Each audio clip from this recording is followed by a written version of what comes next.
Welcome to the Bet Like No One's Watching podcast. This is your host, John Sullivan, and I'm trying not to mess up my audio there. Welcome back to another episode, my first episode in, 2 months maybe. This is the betting and lifestyle podcast that I've been working on for the last year or so. You may know me from my Twitter page, Buffalo Hold'em, my other media appearances, like them or not, that I've made. And today, everything is coming up Millhouse except for my intro. And I was inspired to record a new episode thanks to the guest I have today, Sean Is Money from Twitter, who graciously invited me on to the Miracle Covers podcast, where we talked about the upcoming CFL season. So, Sean, thanks for being here. How you doing? Doing great, man. Really appreciate being on the podcast. This is actually the first time a Miracle Covers contributor has been on another person's broadcast, so it just really goes to show a really great collaboration space, and things are blowing up for 2017. CFL, NFL, the Mayweather-McGregor conference today. A lot of exciting things going on. I'm just really glad to be on to talk about it. Did they have the press conference today? I didn't see that. Yes, they did. It was an absolute fucking shit show. Okay. Yeah. Definitely want to. Yeah, it's on YouTube if you want to check it out I'm afterwards. Sure. It's fucking crazy. And it's all Irish donks in the stands, which is great because I hope they take every single cent of their money and bet it on McGregor. Obviously, you've obviously seen The Great White Hype, haven't you? Yes, I have. It's that movie and more. It really is. It really is. So tell everybody a little bit about yourself. Well, how you got into various let's say, gambling activities. I call them the degenerate arts, sir. Okay. I'm not educated in those arts yet. Yeah. I consider myself a low-level blue belt. I'm not a complete black belt yet because I haven't placed $10,000 bet on anything yet. I've gotten pretty big in my life, but obviously, I've always been really big into gambling. Just to give you some background on the website that I have, Miracle Covers. It was actually started by my friend Lou, and we were inspired by Cousin Sal and Bill Simmons' podcast as they talk about a miracle cover. In case of those who don't know, a miracle cover is when, someone scores a meaningless touchdown that doesn't mean anything in terms of the actual outcome of the game, but it covers the spread and millions of dollars change hands on some, meaningless, dumb, happenstance. And that's kind of where our love of gambling comes from, because it's just more about, money. It's experiences, it's where you were, when all this stuff happened. And, obviously, also big into, poker as well. I played the main event in 2006. I was pretty big online. In terms of MTTs, I was a, mid-level grinder, shiz money. And, I play poker to this day. I, make the yearly trek to the WSOP every year to give that shitty company, most of my bankroll, with the hopes that maybe one day, I can actually, at least final table and feel good about myself. I'm actually 0 for 11 in cashes. I have a nice little 0 for right now.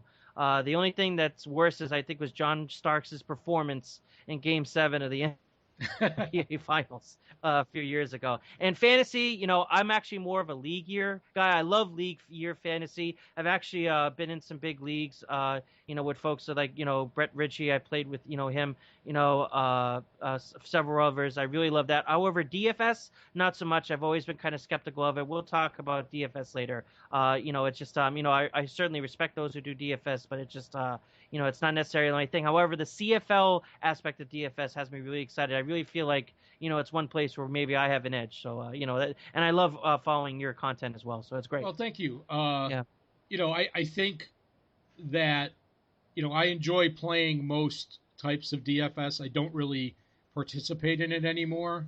Yeah. But I can't deal with the spreadsheet warriors. Yeah, the spreadsheet warriors. Yeah. But the two examples, CFL and NASCAR, I really think that the DFS game makes watching the events more enjoyable. Absolutely. I agree with that. And I agree, that's kind of why I got more and more into MMA, because I felt that betting on MMA made it more enjoyable, as well as the fact, too, is actually one of the very few places where I can find an edge against the book. I still think after all these years that, books haven't really gotten MMA right yet. So I think there's exploitable stuff there. Yeah, so I feel like I have edges in the sports that I concentrate on Yeah, sure. That's why I've kind of specialized over the last couple of years. I went from more of a numbers guy to a little more involved in watching the markets and stuff like that. So I'm learning. There's always room for improvement. Absolutely. So today's episode is going to be a long one for me because my episodes usually run 15 to 25 minutes. But we're going to kind of go free form here, talk about various things because I have a guest. I personally feel that when it's just me talking and nobody else, that people get tired of hearing me after a certain amount of time. So I try to keep it shorter. Sure. But we're going to talk about the year in the DFS industry. We're going to talk about our sports betting activities and other news in 2017. And maybe a little bit about social media and how that has affected the daily lives of degenerates everywhere. Yeah. So, I haven't, as we get started, I've been wanting to do the DFS episode for some time. If anybody who listened to my last episode will know that I promised it. But I had surgery, which was moved up a month quicker than I thought it was going to be, and I've been doing physical rehab. But, when it comes to DFS, holy shit, what a year this has been. It's just astounding to me. If there was, I'm trying to think of another industry example of how poorly an industry's been run. I keep coming up with like Silicon Valley, the TV show, but it's right. like they fail upwards. Right. And I felt like for a few years, DFS was doing the same thing. They were getting all this money thrown at them and failing upwards. They were becoming bigger and bigger and on the cover of, Forbes or whatever. And but NFL owners being investors. Yes. And the whole not only that, but thing, it's just weird. The leagues investing. Right, NBA too. NBA networks investing. Yeah, right. Yeah, ESPN. Yes. Yeah. Although you can say what you want about. I don't want to pick on Jason right away, Jason Robbins, but I know you're from Massachusetts, and that's where they're located. Yeah, they're in Boston, the Seaport. Yeah. So he did a deal to be the official fantasy game of Major League Baseball, but it was like a no cash deal. I mean, like they didn't have to put up a cent. And that kind of like a war that they were with FanDuel at the time to align with the leagues was like, the NFL never made a deal as a league, but the teams were allowed to make individual deals. The NHL never made a deal as a league, but the teams again were allowed to make deals. And NBA went with FanDuel, and Major League Baseball went with DraftKings. And it was just looking back on some of those deals, it's just amazing what they gave away for to have their logos just inside a stadium. You know what I mean? Yeah, and so, we now find out, after they're trying to merge DraftKings and there's all this scrutiny in the books and the accounting. The emperor has no clothes. That actually DraftKings lost like a shit ton of money that year when they had all that advertising, which I believe was in 2015 or 2016. It just, I just forgot about that motherfucker Bradley. But neither company has had a profitable year ever. Yeah, no, it's unbelievable. And there's no path to profitability under the current model. No, there's just not. And I think everybody knows that. Nobody's going to say that publicly, but it's we'll talk about what's on the table for them in the near future. But just even in this year, right? Some of the things that have blown my mind. I made a little list here. Yeah. So I'm going to start with early this year, like in the first couple months of the year. Dan Back from Roto Grinders interviewed Sahil Sood, the former artist formerly known as Max Delury, and who was a high stakes DFS player that was famous for scripting when it wasn't legal and was never punished for it, so to speak. He got interviewed about his new business venture, RotoQL, which is basically a tout site. And Dan, of course, never asked him again. Dan interviewed him back in 2014 and asked Sahil about how do you put so many lineups together, back when scripting was explicitly not allowed. And he said, well, I have help. He said, I have people that help me. I believe those were the exact words he said. And Dan never pressed him on that old interview, saying, come on, did you really script or not? Well, they can't have any bad press. The idea of the best player having to go tout, that doesn't raise any alarm bells. It's To the guy that makes the most money at DFS playing DFS is going tout. and What does that mean? that means it's a lot like Floyd Mayweather. A lot of people are like, oh, he's taking on in this fight because he wants to go 50. No, he's actually taking on the fight because he owes the IRS. So when this guy is going tout, what it means to me is that the profits that he was once getting are no longer there, and hell, even card counters go through bad periods even if they count perfectly, and it just goes to show to me that just the total disingenuousness of the site of the whole skill based thing is just it's skewed. It is very skewed. The way the games are set up, it's a big issue for me. I could spend a whole episode just on game design, and we'll talk a little bit about game performance here in a second. Right.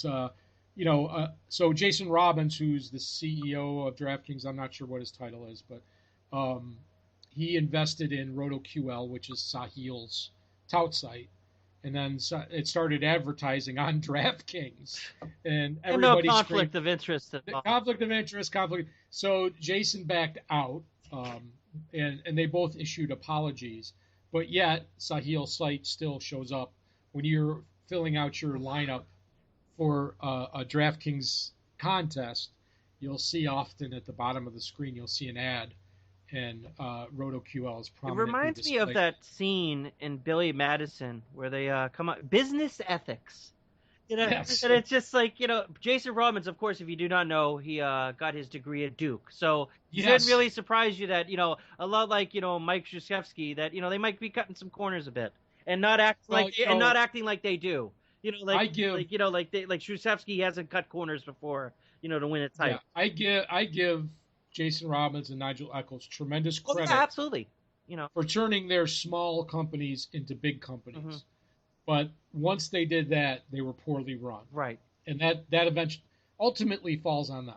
It really does. It's very mirroring of the online poker boom, where a lot of companies just didn't realize that they couldn't press that window, because eventually they would either A, get caught up by the government, or B, get caught up by themselves.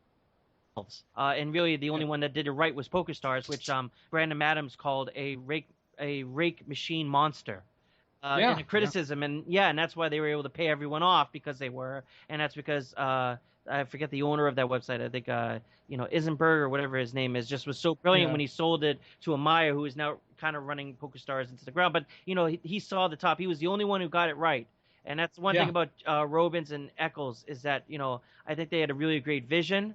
I think they saw DFS and fantasy in general as potential growth, as the new gaming of the future. Millennials we're not interested in lottery tickets. Granted, my state just spent over $1 billion in lottery tickets this year, but that's because it's probably mostly baby boomers and they have all the dispendable income.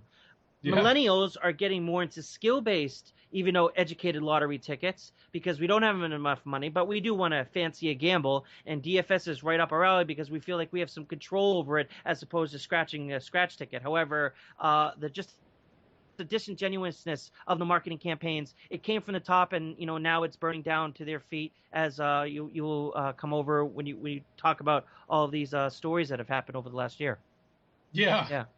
So speaking of which, some of the issues that DraftKings has had operationally this year, they promised they did lots of surveys, and they promised we're going to listen to the customer.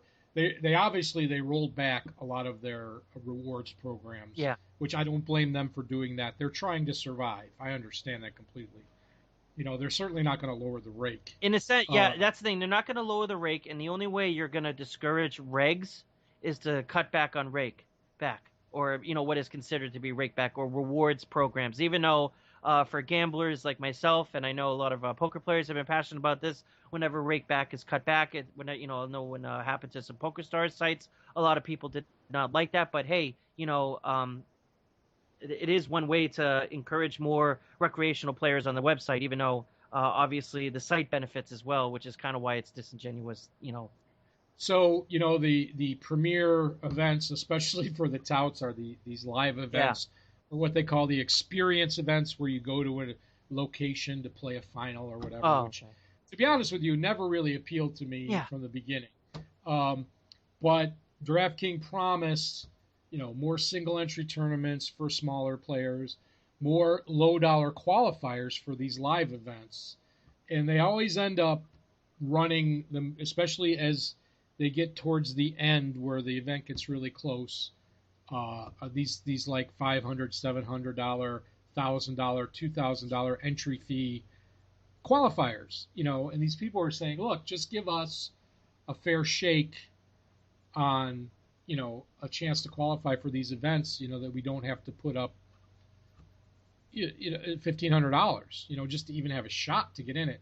And the guys with the big bankrolls, it's always been that way. The daily fantasy, since mass multi-entry has come onto the scene, has given your bankroll is actually a weapon. Right. It's just like being able to sit at a poker table with a huge bankroll and put people up to all their chips at any time, just because you feel like it, and not have to worry about how it's going to affect your bottom Any line. competitive skill-based gaming, as Johnny Chan once said, is like a war, and those with the most bullets usually win the war, unless you can aim better. And how many times can you get there without, all these bullets raining down? And that's the one thing, is the fact that a lot of people have felt, because I'm an MTT guy in poker, that the fact of re-entries has really kind of crushed certain, amounts of, maybe the medium to lower buy-ins. As we saw on the WSOP Colossus this year, another decline, just because people are like, why am I going to play a tournament when I can only afford one bullet when I'm playing at a pro who can afford all five? Yeah, I agree with you. That's why I stayed away from all live events and all qualifying. And there was actually a time where I could have afforded to buy in directly to the live event, but they wouldn't offer that as an option, which I thought would be a better use of my money, Right. To buy in a 12-player live final. Why don't I just pay the $2,200 up front and go play the live final? Yeah. But no, they had to make it all about the promotion. Anyway, that's just my personal opinion. But DraftKings continues to run qualifiers that only appeal to their highest volume players. I noticed there have been less free rolls this year too, and less smaller buy-in. There's really no free roll. Yeah, it's just it's not really welcoming for a guy like me who kind of dibbles and dabbles in it. I put maybe 100, 200 before each NFL and CFL season, and just see if I can just spin it up. I'm looking for every little value I can get, even to grind out just some, a bankroll there, and it's just very hard to find. I haven't looked at contests myself lately, but I always found when I was still playing regularly that I always felt the best value games were what are called the triple ups. Mm-hmm. They're the top 30% of the field gets paid, and they get paid 3 times their buy-in. Right. So you can finish basically in the top third of the field, you get triple your buy-in. Yeah, poker has this too, like the 1,000 maker. Yeah, and the thing is, the rake on those are usually the lowest of, double ups, 50-50s, GPPs. The high entry, the multi-entry ones have 17.5, 20% rate sometimes. See, this is where my gambling, problem kicks in. Then I look at the $8 entry fee, $5K to first, the CFL 35 flying kick. I'm like, I can win that motherfucker. I can win it, But obviously, I think that you're right in terms of actually building a bankroll. That's probably a better way to go, and just kind of edge it out that way. Yeah, I really do. I think that is, they have what are called the quintuple ups, which is the top. You get 5 times your buy-in, but I think it's only the top 16% or 17%. It's not the top 20%, because they got to take the rake out. So, but those, if you feel confident in your ability to put up a high score, throw it in a quintuple up. But I think the triple ups, the double ups pay the top 40% 42% or something like that, and the triple ups pay the top 30%. Not that much difference. So you might as well go for 3 buy-ins instead of 2. So anyway, another issue with DraftKings this year, or even both sites, pricing issues with the salary cap games. You and I have been doing a lineup every week for CFL, and last week they didn't change prices at all. No, it was Week stunning, 2 to week and it actually I thought it would work out for me, but it ended up not doing because I looked at the scores and I was like, holy shit. Yeah. So, obviously, if we don't need to get into a big discussion about CFL daily fantasy, but when you're playing only the Friday and Saturday games or the last 2 games on the schedule, your decisions are made for you pretty much. And if those games turn out to be the 2 highest scoring games, you're going to see scores like 170, 160. Where if you're playing a cash game that starts on Thursday, last year I found that if you scored, 105 to 115 was usually enough to win a cash heads up. Yep. 120 would definitely do it. Because there's less players than on an NFL DFS. Absolutely. You only have 7 spots, I think, is the spots. So, but pricing has been an issue. Game performance issues. What I mean by that is, they'll have a contest go live before it was meant to. Right. Like you sign up for a game that's supposed to start at 8:00 and it goes live at 4:00 in the afternoon, and then people can't change their lineups. That's a performance issue. Or the site goes down, 30 minutes before the NFL Sunday starts. That happens almost every year. And, these issues have been happening since day one. I know they get knocked a lot, these 2 sites, because they're the big boys. But that's something that they should have planned for. And it's not like they don't have enough people working for them to keep this from happening.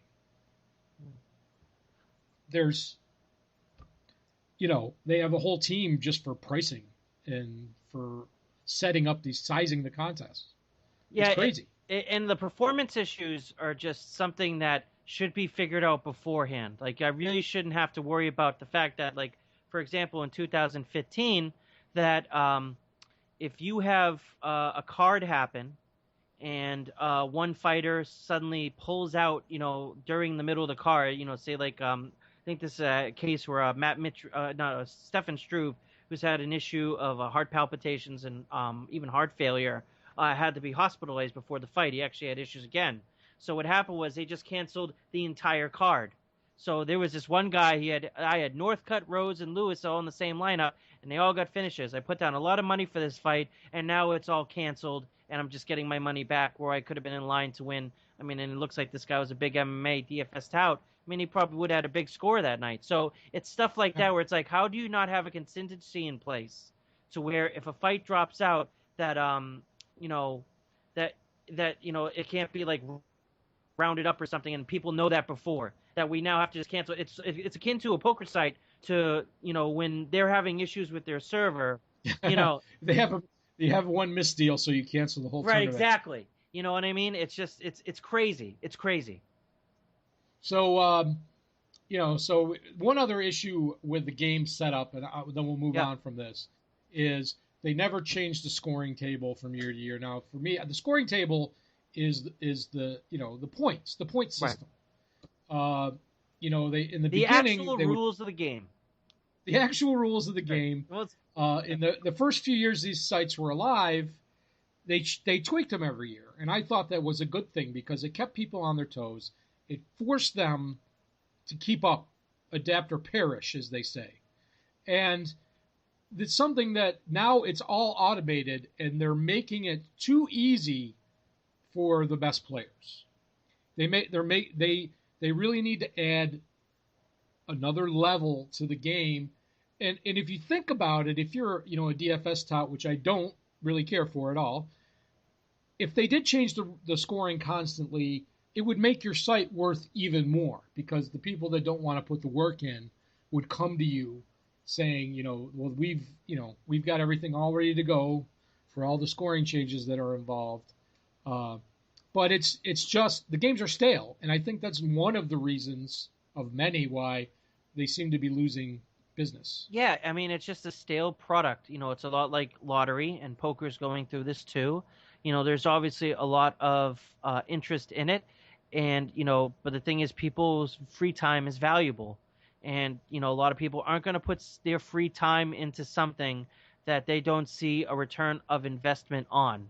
At least poker has social aspects to it. I mean, DFS not so much. I mean, if you go at some of these, tout websites, I mean, you got some of the lowest of the low. I thought, because I've done stand-up comedy in the past. I know poker players. I thought they were low. Man, some of these DFS tout guys are just grubby and grimy. Yeah, yeah, I yeah. mean, not exactly the type of characters that I essentially want to associate myself with within a community. And that's another thing too, is that if you want to create DFS, you have to create this sense of community. And with all these stories that came out in the New York Times about certain people making comments about, oh, this guy's chalked this tonight. Now that's a really strong play you're making there, a risky play. Those are not exactly the type of things that recreational players really want to hear to kind of create the growth in something that I think that has it has a lot of potential, but it just people aren't going to put their time and effort into something they're not going to get a return on. I remember one great quote before I get it back to you. It was this one guy who goes, "Oh yeah, I was playing DFS all the time, but I really like to gamble. I just found other better ways to do it." Yeah. I'm like, oh, that's great for your business model. I'm sure Jerry Jones read that somewhere in the Wall Street Journal and plowed his head into a fucking wood table or something. Well, I did consulting for FanDuel years ago when Nigel and Tom and Leslie were still in Austin, Texas, in the beginning, and I told him specifically, you have to make the game easy to play that an average non-sports person would want to give it a try. Moneymaker effect. You have to balance that with making it complex enough for the hardcore players. Now, what they did in the beginning was offer different types of games, but Cal Spears and the RG people talked them into going this, tournament route with the mass multi-entry. If they had jackpot prizes, they would blow up huge. And, who's the person that's ultimately going to benefit from that? It's just the affiliates. It's not anybody else. Right. Absolutely. They're going to have the bullets. As you mentioned the DFS touts, we'll talk real quick about that. I thought it was interesting. There's been a lot of tout wars this year on the Twitter machine. And I find it humorous. It's great to watch. And Reuven Mahoven and some of these other guys retweet this stuff, and it's just ridiculous. It's funny because they were talking about they got into a big fight over something stupid, some NBA pick or something like that, and then all of a sudden there's a boxing match being developed, and then of course it didn't happen. But it was funny because one of the participants said, "Why not let's do a boxing match for charity? That would be a good look for DFS." And I was like, boy, that is like the worst look for DFS touts. Two pasty ass white guys in the middle of a boxing ring. That's not the point. It's if you wanted to have a good look for DFS, do a prop bet for community service hours. Yeah, right. Yeah. Or do a food drive contest. Right. Yeah. You could or something like that. Do way more. Way more better things than to make it make something you want to do well about yourself. Because that's what a tout is all about in the end. They want it about themselves. It's like Wayne Allen Root and all these folks. That's what they. Don't make it a dude bro Olympics. Yeah, right. Make it. Yeah. So we could probably spend a whole episode on the Sports owns the Dude Bro Olympic space. So. Okay. Well, yeah. They're conquering all media with that particular segment. So another big issue this year that hasn't been talked about much lately is collusion / game integrity. This is the biggest issue, in my opinion. Because the Wall Street people I follow on my Twitter machine, that's the one where they just go, I can't get into this. It's unbelievable that this is being sold to people as a living and stuff like that. And I agree with them. And I don't agree with Wall Street much. Absolutely. The Chipotle addict Papa Gates team is the most famous integrity, collusion. I could name a few other ones off the top of my head, but they're of the active players. They're the biggest ones, and they're brothers. that live in the same building that consult on lineups every day. And lo and behold, when they play tournaments, they never have an identical lineup. And apparently, DraftKings, where they play most of their action, as their game integrity department has said, this is all within the rules of our, they're within our terms of service, and that's a reason why I will probably never play a tournament on DraftKings ever again, because somebody else is doing it somewhere else on a smaller scale, and it's, hey, if it is working for them, more power to them. But as somebody who is always looking for an edge and looking not to be, somebody trying not to angle shoot me, that's something, where I just say, I think I'm going to pass on this. Right. If you want to play a head-to-head, that's a different story. If, I am still looking for a fantasy site to bring the snake draft back, and I know very quickly that this play draft company offers that, but it's not legit because it's like 5 players. It's not a deep enough game. It's not enough of a skill game to make me want to get back into it. So I would rather sports bet, and I've gotten pretty good at sports betting, and we'll talk more about the sports betting later. Let's just finish up a couple more DFS stories this year. We have one smaller one and then one big one here. The DFS legislation march has slowed down tremendously. I believe that DFS laws were passed in Maine and Hawaii, 2 big states there, and they failed in Delaware, Florida, and Illinois. Now, in Florida, it's not explicitly illegal, but it's not legal. And the casino lobby was very big and that's a big state. And Illinois is another big state, and it's not being enforced as illegal, and there is a pending skill gambling kind of case there that's been kind of pushed back almost 2 years because of pending legislation. And Illinois is in a big mess, and DFS is way at the bottom of their list right now. So I find it, after they got New York, because New York was going to be the end of the industry if it didn't pass. And it literally took the last hour of the last day of the legislative year. As it does always in Albany. UFC did this too. I mean, it's. So I followed it to the very bitter. It was so exciting. A live sweat in its own. It was a live sweat in its own because it could have been a big party. But the big news, obviously, is that the Federal Trade Commission has blocked the FanDuel DraftKings merger. They didn't buy the argument that they are just a segment of the bigger fantasy sports population and not, they're saying, no. You are a skill game, daily gaming company, and you own 95% of the market. And, oh, wait, you guys are gambling now? Because casinos merge all the time. And really, the whole thing about the FTDK merger is twofold for me. Because A, I'm glad the FTC is blocking it. I think they're absolutely correct. But it also just goes to show, and if you go on my Twitter feed, I can be political as well, and I don't want to get too political with this. But it really just goes to show how the FTC and the DOJ will block, slam dunk mergers like these. But you got to get Amazon and Whole Foods? Nothing to see there. I think that'll be fine. And not understanding, that Amazon is probably 15 years away from owning the world, and why that's bad. I mean, fuck, Amazon might buy DraftKings and FanDuel at some point. Yeah, get into gaming. Yeah. You can play with your Amazon. Yeah, right, exactly. I mean, so there's a lot of dangers, with that. But I'm glad the FTC is doing it. It's also very interesting because I am really surprised that DFS has not made more headway in Nevada as it should be. Now, I kind of understand why, and I know that there's rumors that Jerry Jones was meeting with the governor to maybe grease the wheels and potentially have that ready before the Raider rollout, which I believe is maybe in 2019, 2020. I don't know. I thought it was. I thought it was. Could be next year. Yeah. 2018. Yeah. It depends. Yeah. So they want to have a lot. They got to have that going because they're going to set money on fire. And the fact that DraftKings, FanDuel hasn't been able to do that really goes to show just the legislative distrust of all the shit that we've talked about before and how that's affecting legislation now. And they need to get that legislation passed in Nevada because that's how you get verified. Because it's gambling. Come on, folks.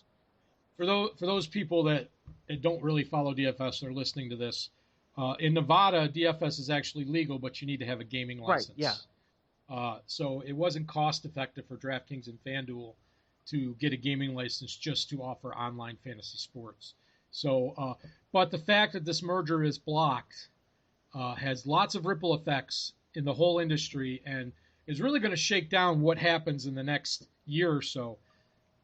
I'm going to start. The first thing I noticed right away, as soon as the merger was blocked, DraftKings had a lawsuit pending in Texas. They're suing the state and the Attorney General's opinion that it was gambling. And they've pushed that case back. They've agreed to push the case back a year. And basically the reason why is they don't have the money to fight that right now. They just don't. It's, these companies are in survival mode. Their lawsuit, like whoever their litigation team is, I hope they're getting paid really well because they're probably working a lot of hours with all the suits that come their way. It's unbelievable. Yeah, well, DraftKings has an entire team of lawyers on staff. FanDuel, I think, hires all of them outside counsel, but these companies had trouble paying their bills before the merger was announced. And I have a friend that works at the Worldwide Leader, and he had told me that he had been in touch with several of their larger vendors, and several of them had been, were months behind in getting paid what they were owed. Wow. So I'm not trying to, use hearsay or just to talk shit about these companies, but I think that, there was an article this past week that FanDuel is going to need to raise more funding. And in the article, they mentioned that Nigel Eck, who's the CEO of FanDuel, is his position in the company is reduced to less than 10% right now. It's unbelievable, work by the journalist to reveal that, because when I saw that number, my jaw really hit the floor. I mean, does it really matter whether you own 10% or 3% at this point? Right. Yeah. So when I originally set out to do a DFS episode, my original point, and I was going to do this 2 months ago, was saying that my opinion, the end game for DFS is all about sports betting. And there are two things that really stuck out to me. Number one is that Robert Kraft and Jerry Jones, the two most prolific NFL owners, in my opinion, are about $250 million balls deep into these companies. And these guys don't lose money. They don't like to lose money. They don't lose money, period. They print money. They make things happen. They have political reach. They have connections. These are the guys that get Pepsi on board for things, the big corporations. So they obviously, if they're still interested in being involved in this company, there's an end game in place. And in my opinion, right now, and it applies to something you just mentioned, is getting these companies either merged with or sold to a gaming company. And this has already happened with that Play Draft company, and technically this has happened with Stars Draft. You know what? It's interesting that you bring this up, because Robert Kraft, it was also revealed and this is actually a story that was potentially killed by Rupert Murdoch, by one of his own reporters, is the fact that Robert Kraft was investing in casino gambling and sports betting. So obviously, if he had, a brand that he could buy, obviously he would love to bring that under the umbrella. Absolutely. Yeah. I mean, who doesn't love that Sheldon Adelson money? So what happens with sports betting is going to be the ultimate thing about what happens to these companies. Case with New Jersey, basically DFS in general, because if they do not merge or get bought out, they're not going to be able to survive another year, in my opinion, and offer these types of crazy contests. What is that John Aguirre guy from DraftKings just on Twitter today? He said they overlaid the last golf Millie Maker 6 figures. So they can't afford to do that. People complain the prize pools aren't big enough, but they can't afford to do it. They can't take those risks anymore. Another interesting thing is if the sports betting is passed, there might be wiggle room in the legislation to offer what I would call elastic contests, like poker tournaments where the prize pools can get bigger or smaller depending on the number of entries, and then they could size it perfectly for whatever the market is. So we'll have to see what happens there. And there's always the possibility of the states offering it themselves. Montana has done this for quite a long time. So like I said, these big investors, Fox Sports, the leagues, they have political reach to help. But the SCOTUS Supreme Court decision on sports betting could take the power away from these guys. So we'll know next June whether PASPA is unconstitutional or not, and what the end result is. Very interesting stuff I've learned about that. But Congress can preempt a bad outcome by getting to work and legislating something and have it ready to go. And I think that there's going to be a lot of behind-the-scenes stuff happening this fall to make that happen, because these people have potential to lose a lot of money, not just in what they've already invested in these companies, but the leagues losing their percentage on all wagers that they would get if they negotiated deals. And control. That's what that's what drives the leagues crazy, is the fact that all the betting that happens on their games right now is out of their control. They want it under their control, under their umbrella. I mean, it's funny. Roger Goodell says at the stadium, at the new Raiders stadium, he's like, we don't want fans to be able to bet on a game. Hey, guess what, Roger? They're doing it already. It's just with a book in Costa Rica. Yeah. Well, when they play, how many games did they play in London last year? Three right. or four? Four. And you can bet on the games in the stadium while you're there. Yeah, because it's legal in the UK and it's regular. Well, I mean, not just on your phone, but they actually have betting kiosks in the stadium. UK does it right. So, UK is just ahead of it. Regulations all there. They maybe too much regulation. I know the podcast with Phil Ivey's coming up about the Genting Casino situation, but they generally are ahead of the curve, and it's really we should be, because hey, listen, all these states and the federal government, they need to raise revenue, and we're just setting money on fire right now. So I listened to Dan Wallach. He's a sports lawyer. He was on Scotty Farrell's show and did like a 30-minute segment. But the most interesting thing he said was legal sports betting would marginalize daily fantasy sports, and he said it in a tone that basically said, it's over for these guys. It's never going to go away. Right. But I mean, I don't think it's ever going to go away. But the big days of, the Bradley C ads are over for daily fantasy. People didn't just sports. value in DFS. Why don't you try props? Because you can find better. Yeah. Well, that it's funny because I'll say this in the podcast right now. I'll make a bold statement, Cotton. If any of the fantasy companies want to hire me, I will come out and show you a product. You have to give me an employment contract. There you go. Show you a product that will save your company without having to go for outside funding. There you go. And that's all I'm going to say. But it's legal prop betting. It's something that fits within the current legal framework of daily fantasy sports. One thing that you cannot do with the current salary cap daily fantasy sports is live betting. And that's what Dan Wallach said. He said live betting, in-game betting is going to rule in the future, and daily fantasy is not prepared for that. The current model, it will not hold up to that. As an anecdote about this, so I love March Madness every year. Of course, I post my picks on the website. I know nothing about college basketball, but I have to bet all the first 4 days. It's one of the greatest things in the year.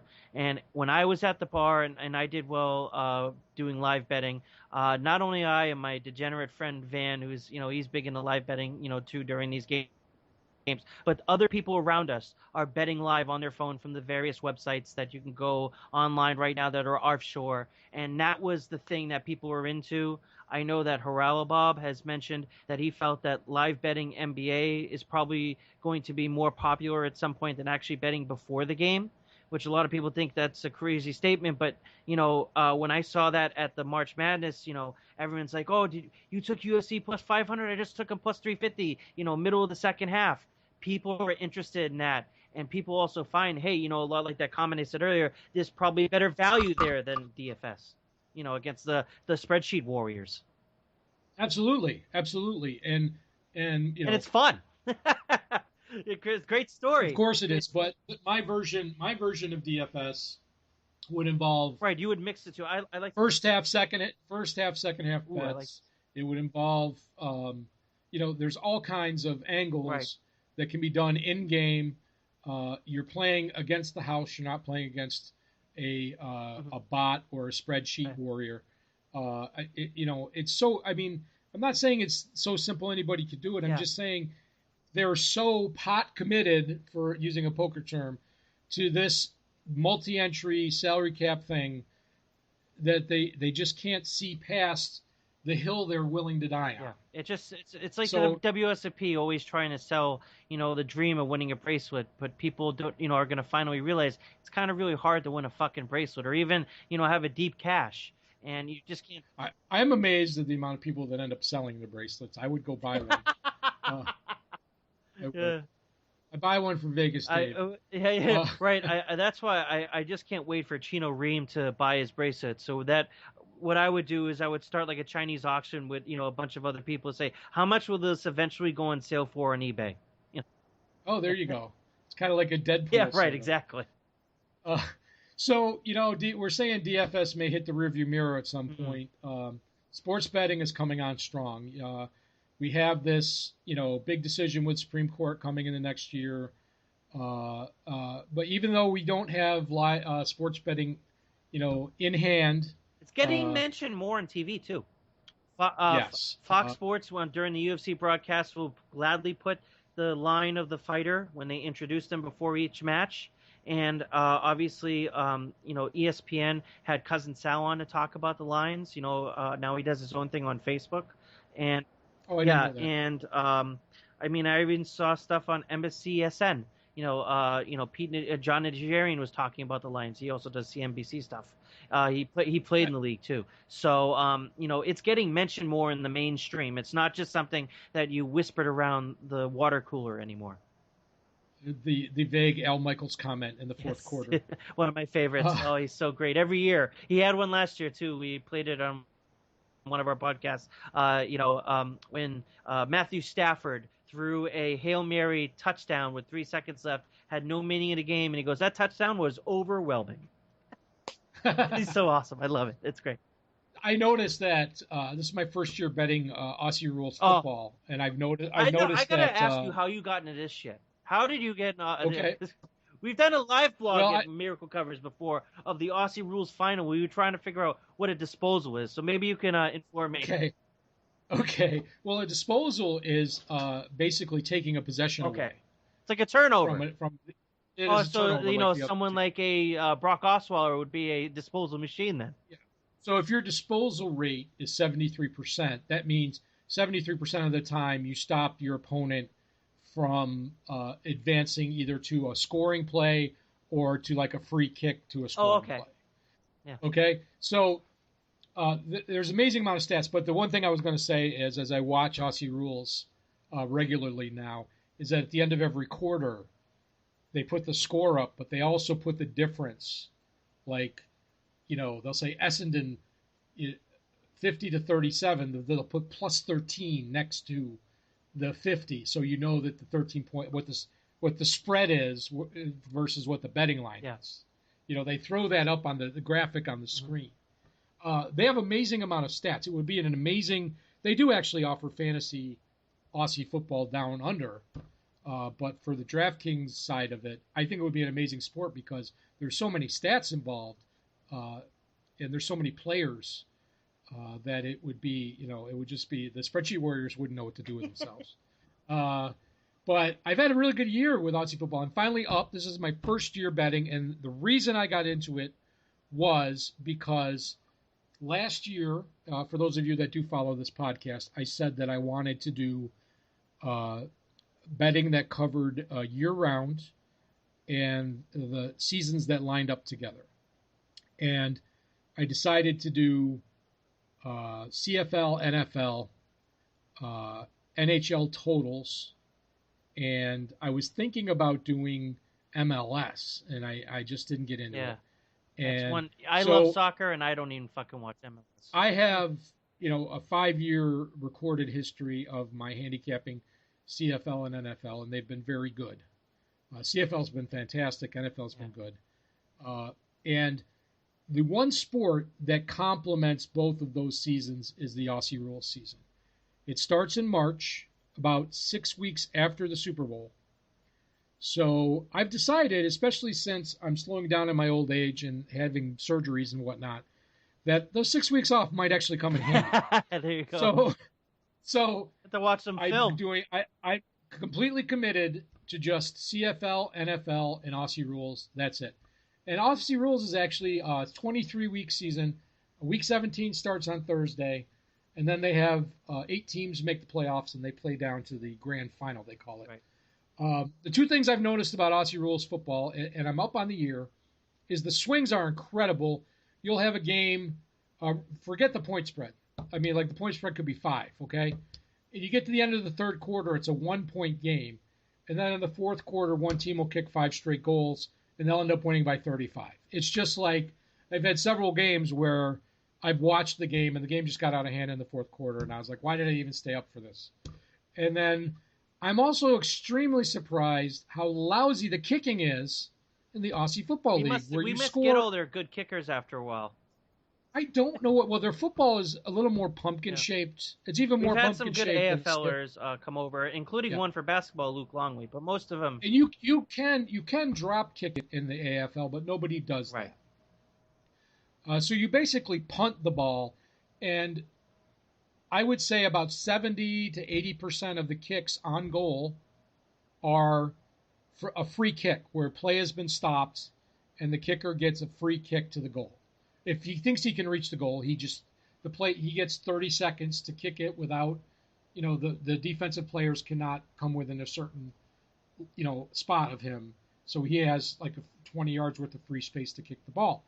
And how often they miss. I mean, the goalposts I think are pretty similar to like a CFL goalpost. There's 10 feet apart or 12 feet apart or whatever, and they miss often when they have a straight on kick. And I mean, these guys are professionals. Now you have to understand they're running around like soccer players with no timeouts, Getting hit, and no physical pads. game. It's extraordinary. It is a physical game, and guys, it's amazing how they have 18 guys on the field on each side, 22 guys dress for the game, so they have 4 subs, and it's very often that a team plays a man or two down. You'd be amazed. And certain teams have very shallow depth in either forward or defense or middle positions, or their ruck man. So you're not winning any taps, out of bounds or a center bounce or whatever. It's really a fascinating game. I've really come to enjoy it. I still like CFL better, but Aussie Rules has been a good experience for me, and I'm going to keep doing it. And hopefully I'll finish with a winning year. I do really enjoy watching the games, but the start times are no good. They have a primetime game, which airs like 1 o'clock in the morning on Friday morning. And then I might get a morning game on Saturday morning. Like that's actually a Saturday night game for them. Like I'll see it at 10 o'clock in the morning, but they're like 12, 14 Yeah, hours I used difference. to do work with Australia, and I did do a lot of the midnight oil, and that's why I quit that job, because I was like, fuck that shit. Although it's a beautiful country, though, man. It's great. Yeah, I'd like Absolutely. to go check it out sometime. So what about CFL? Is your CFL season Yeah, going absolutely. well? I've started out really, really well. I'm 7-3, 3-0 on my teasers, and essentially have found a plan to probably tease Montreal and the under every week, and that might start off really, really well. I looked at the lines today, and I don't bet until the money lines come out, but the over/under on the Calgary Montreal game is 49. Is that the lowest, one of the lowest ones you've ever seen for a CFL game? No. And we'll talk about that in a second. But there are certain lines in both NFL and CFL that it's like an insta bet for me if they're a certain number. Like if I 48.5 now on Bovada. Is it 48.5? Well, I'm definitely going over on that. That's when I might tease down. if a CFL line is 45 or under, I almost always bet the over. I've seen CFL lines that are Right. 63. No, I the go common one under. I see is like the one for Ottawa, Edmonton, 57-58. That's the common one I see. That's the area where I think about playing an under 57, 58. If it goes up a couple more points, I usually hit the under. And then if the line moves back for some reason, I might back out of it by betting both sides and eating the juice. But I don't really want to say this because I haven't said anything about it this season. But I started the season 6-0. Good start. Good start. Don't want to talk about the streak. The Ottawa tie was my push. I had them at plus 181, I think it was, and they should have won that game. They were up 14 points. Ottawa in the is quarter. a really hard team to figure out. There are times they play like the best team in the league, like that Argos game. Like I went to go play poker later in the night. I watched the first half. And I went to go play poker, and then I saw that they lost to the Argos at home, 26-25. I mean, they were dominating that game. I mean, they were up 12-1 for the longest time, and it really should have felt like it should have been more. And maybe that's the one problem with Ottawa is the fact that they just, in BC, it's their defense. They just stall. It seems they made a lot of penalties. In that game. The fourth quarter of the Calgary game. I mean, you want to talk about a team who just crapped all over themselves. My goodness. Yeah. Although I will say that one thing about the CFL referees this year, I gotta say, from what I've watched, I'm not impressed. Not impressed. They have not been good. That's the thing. I don't like the fishing expedition aspect of the challenge rule. But they're pretty good about getting it right. They've had a bad couple of weeks, but I think over the course of the year, I mean, last year the CFL made replay changes in the middle of the season. They're not afraid to change the rules right in the middle. It's not like the NFL where they have to agree teams in the rules beforehand and everything. So one thing about a lot of close games, there's been a tie, very exciting year. One thing I think that's going to impact the CFL, a lot of people are not banking on, is that there's going to be NFL cuts coming up. And there's going to be players going up to the CFL that will be impact players. I think especially defensive backs.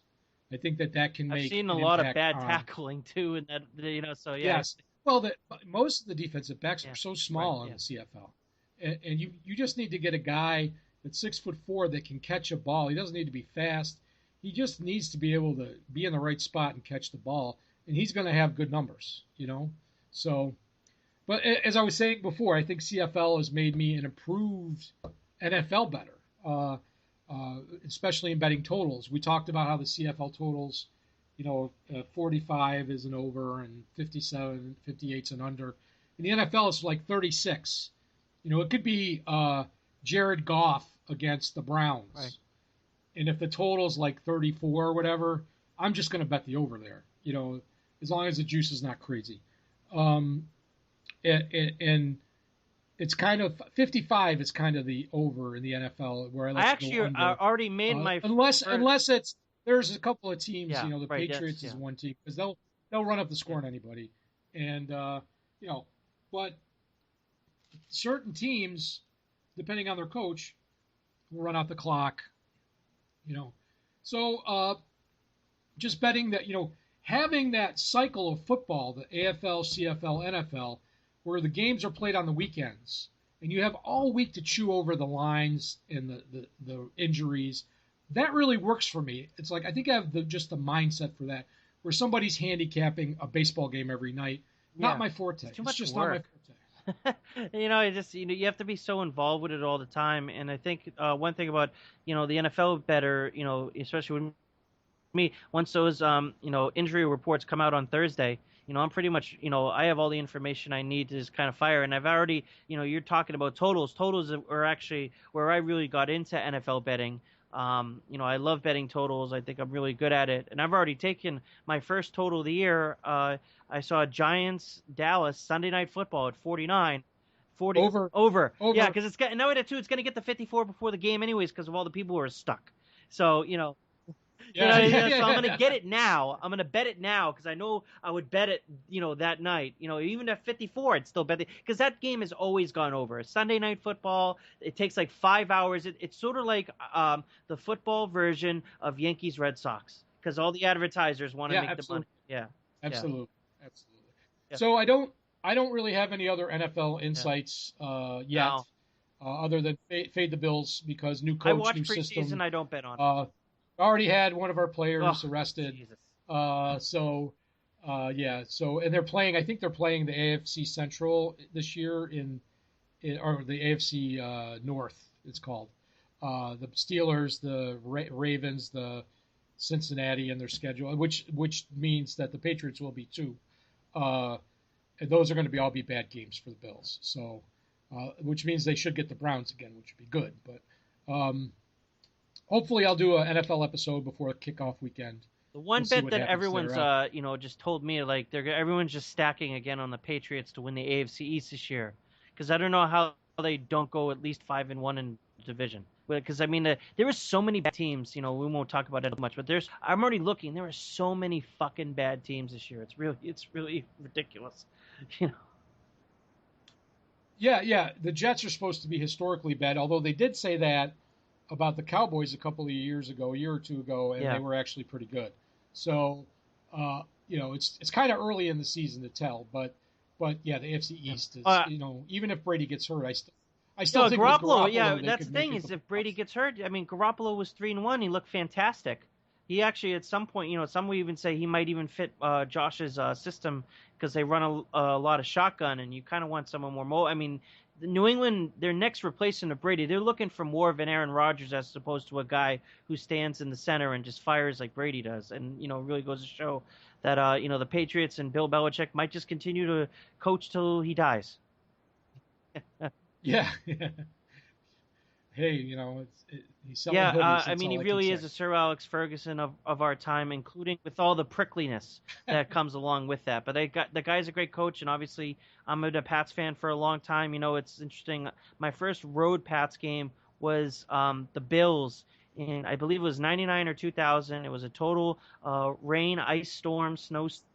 The Yeah, playoffs were on yeah, the line yeah. for the Bills, but they lost 3-0 in overtime, and it was just I just remember how awesome that time was because all the Bills fans were nice to us because we were crappy together. Because now if I go to a Bills game now, I'd probably get shot at or whatever. I've heard some pretty bad some Well, pretty good ribbing. I don't. Yeah. There's Maybe a not lot shot of at. It's not a verbal 49ers game. I'm activity. sorry, that didn't. Yeah. But Yeah, there was definitely some good ribbing. it's not. Yeah, it's a lot of verbal activity, but I think the Bills fans are generally pretty nice. It's just that the tailgating is uh, just so the hardcore there. It's unreal. I don't particularly care yeah. to go to the games because it's getting out of the stadium is a Oh nightmare. It's yeah, 3 hours and at really, least. I think that's going to And be a tough thing for the NFL in the future. I mean, if your team can't stay relevant, or if it's not in a small town like a Buffalo where people really support the team, and it's kind of part of their identity. Everyone roots for the Bills, the family.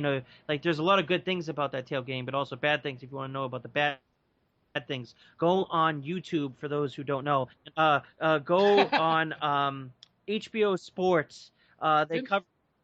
didn't Barstool Sports just did a Yeah, Bills just lots. tailgating segment, Yeah, lots of a puking, documentary. lots of puking. But Yeah. I think that that's going to be a real challenge in the NFL in the future, unless they can offer betting at the stadium. Because it's like, why would I go to the game where I can stay at home and just fire away? You know what I should have mentioned this earlier when we were talking a little bit Yeah. more about the sports betting legislation, but I'm a big fan of having the states' rights. I know they want the federal framework, but in Ontario, which is right near Buffalo, of course, they have sports betting Yeah, through same their thing with lottery Quebec. system. That's why Yeah, is having and their issue. it's it is so easy and simple, and Hmm. you know you're going to get paid. And they don't have it online. You have to go to a gas station or anywhere they sell a Well, lottery ticket. Caesars Windsor actually really pitched this because they were like, "Hey, listen, because they were talking about the UK model, and they eventually, I think, want to go online. But they were like, when you have these betting shops, they create jobs, and it does. It creates jobs and Yeah, easy jobs. Like it does. not even a high school graduate can do the jobs they have to do. They're basically just cashiers. But Yeah, listen to my point here. Um, the fact that you could have sports betting, even if it wasn't yep, online, through the lottery system in New York State, where I live. Any gas station, anywhere lottery tickets are sold. Do you know where a lot of lottery tickets are sold? Yes. In bars, Yes. in sports bars. They have this Keno game called Quick Draw, where they have a drawing every 5 minutes, and you can fill out a card and play Keno while you're sitting at the bar. It's legal in New York State. Imagine if you could buy a sports bet there at the bar while you're having your beer and your wings. Well, Delaware and the game offers this, don't they? People spend more money. Yeah, they're right. Yeah. Well, right. they only have parlays in Delaware. But single game wagering, even if the limits were only $100 or $200 or whatever, it's through the lottery system. They can people can bet, get paid. They spend more time in the bars. They spend more money in the bars. It's win-win for everybody. I just don't, having a quote-unquote federal framework and then having to, even the OTB system here right in the town I'm staying at now, there's a beautiful OTB facility, and they were standing room only in Kentucky Derby Day. 6 weeks later, on Belmont Day, there were 3 cars in the parking lot. There's nobody there. Imagine if sports betting was available, but only through the OTB outlets. Those things would just perk up. Would create a lot of jobs. Would create a lot of traffic through business districts. Those are important things, and I'm a big fan of having the states decide how they want to do it. If they want to have a federal framework, that's fine, but I feel like the states should decide how they want to let their people bet. Absolutely, and how they, a lot like Colorado and the marijuana legislation, how they want to, direct that revenue. That's one thing about, the feds being involved, is they also kind of direct where all the taxes go, and, how that collection works, and, and things like this. And they could also maybe, stifle an innovation like in Montana. I mean, they have the gambling, fantasy angle where you're at a sports bar and you essentially can pick a parlay of, all the certain players to score a touchdown. So if 5 score a touchdown, it's like 20-1. If 4 score a touchdown, yeah, right. But those are the type of things that I think people would be involved in, because in your point is so well put. You're going to get paid, and you're going to get paid right away. Yeah, and it's not an issue, and it's not like people can bet if you have a set a limit on what the max wager is. It's not like people can bet beyond their means. Now, it doesn't stop you if the limit's $100 from going to 5 different gas stations and putting a nickel down on a game. Well, you can do that at lottery too. That's Canada, that's what's so facetious about how the states, pursue lottery. It's like, okay, they, for example, my state makes $1 billion out of lottery last year. There's an external cost with that. I'm sure there were some people who made some really bad decisions going from gas station to gas station buying, the $5, 777s or whatever. My personal belief is that somebody betting on one side of a football game is making a smarter bet than buying Absolutely. a Mega Millions. An opinion is more skillful than, pulling a lever, Yeah. So, I went to the grocery store today to pick up my prescriptions, and they have 3 kiosks for scratchers. The $5, $10, $20 scratcher tickets. I remember when the only scratchers they had were $1 tickets. And just people just feeding money into them. And the two thoughts that went through my head was, number one is, why didn't Daily Fantasy attack this market? And number 2 is, that should be a sports betting kiosk. So I'm going to jump forward here, and I was thinking about talking about bet sizing and bankroll management, and I was going to ask you if you thought that would be a good topic for an episode. I don't know if some people really care about that. They usually just want winners. You know what I mean? But that's something that, especially comes to sports betting, was different for me. The way I handle it is different from all the other forms of betting I've ever done, whether it's playing poker or any type of gambling, playing blackjack, playing slots, or whatever. Not like that's what I consider to be good use of your money, but I always try to play within my means. But people, I hear people say 50-unit bomb, on a Twitter post or whatever, and it's, that blows my mind. Or you need $100,000 to make any money sports betting, the starting bankroll. I think that is I started my sports betting bankroll with $200 back in 2002, which I actually placed on a credit Yeah, yeah. card on the Sacramento Kings minus 18 at home against Denver, and I won that bet. They won by like 33, and I've been, rolling it up, on then ever since. And I've only had really one losing year, and that was 2012 football. But everything else, has gone pretty well for me because, betting size and bet unit distribution is very important, particularly in relation to your volume.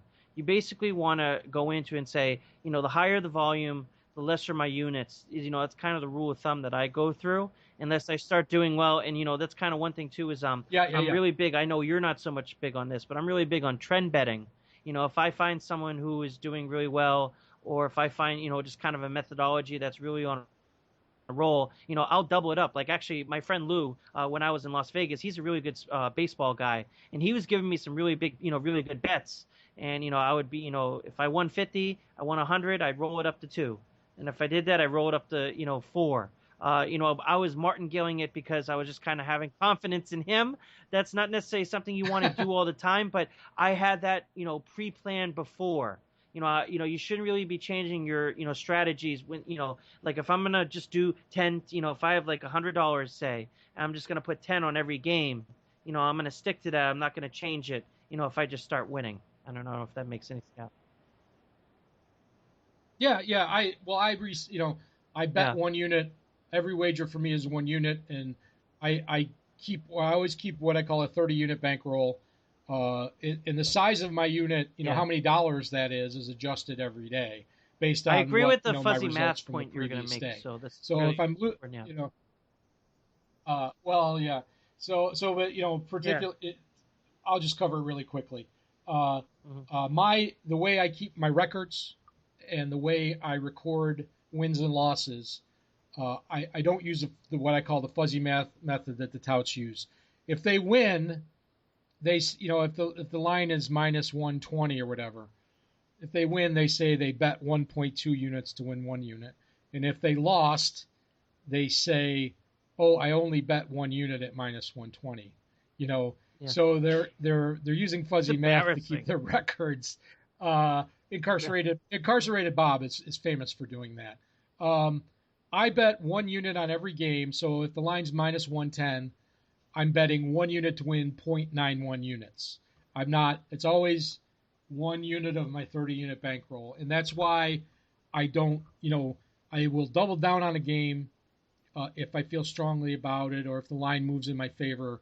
But even if last week this exact situation happened where I was betting an AFL game and the line moved totally in my favor by like several points. My team went from minus 0.25 to like plus 4.5.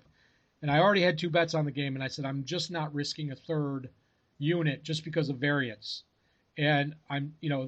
they won handily. They won by like 35, 40 points. Uh, so if I had any balls, I would have said yes. But I, I just don't. I want to mitigate my risk, and so I won two. I bet 2 units that both Yeah. won, and I'm happy with the 2-0 Right. as opposed to an 0 and Absolutely. I mean, possible that's the 0 and thing is that 3. you just kind of So gauge it on a confidence score. There are very few times where I've had like a what I call on a 1 to 10 scale, where 10 meaning I think it's almost a mortal lock. And I've actually done this with Floyd Mayweather. The last 6 fights I've bet the over in his matches, and there was this last one, Andre Berto. I bet the over at minus 335, pretty confident. Took that for around $4,000, yeah, and it somehow got down to minus 280 before, like the night before the fight, and I was like, well, I guess I'm just gonna put another $4,000, and because I'm just like, there's no way this fight doesn't go to fucking 12 rounds. And I mean, they're gonna. I actually said this in the Miracle Covers post. yeah, yeah, They're yeah. gonna hold each other like it's prom night, and that's exactly what happened. But that was like at my 10 level. It kind of gauges on your confidence. So, you said you like this this AFL line, you get this, really good spot, but it's just, you have to kind of be honest with yourself. And a lot of people sometimes need to understand that same type of prudence, while it may lose you money at times, it's going to save you money as well. Because save bets are earned bets. Yeah. Absolutely. Yeah. Yeah. I don't have the balls to Yeah. bet one-on-one sports. I do bet, like, there's some things that I do bet that are one-on-one bets, such as like a prop bet, Yeah. like rushing yards or whatever, or a NASCAR bet, like which of these two drivers will finish higher.